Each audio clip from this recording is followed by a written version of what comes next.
Welcome to our channel. Today we how to transfer KYC verification into your no-code onboarding, complete guide step by step clearly. Begin by accessing your no-code onboarding platform. Log into your account using your credentials. Navigate to the settings section of your platform. Locate the KYC verification options within the settings. Choose the option to create a new KYC integration. Select the type of KYC verification you want to implement. Provide the necessary information regarding your KYC provider. Ensure that you include API keys or authentication tokens as required. Save your changes to establish the connection.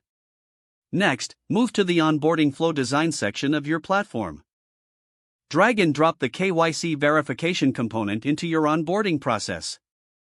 Position it at the appropriate stage of the user journey. Customize the KYC verification component to fit your brand. Add any necessary instructions or prompts for the users. Ensure you specify the data you need from users for verification. Test the KYC verification component using sample data.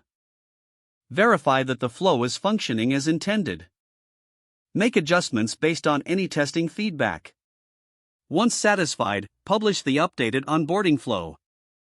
Monitor the performance of the KYC verification in real time. Gather user feedback to continuously improve the experience. Stay updated with any changes to KYC regulations or requirements. Adjust your onboarding process accordingly to remain compliant. This method will enhance user trust and streamline onboarding. By integrating KYC verification effectively, you ensure a secure onboarding experience. Follow each step carefully for optimal results. If the page does not load, refresh the browser or try again in a private or incognito window. Make sure you are using the correct email address, then retype it carefully to avoid small typos. Don't forget to like this video and subscribe to our channel for more step-by-step tech guides.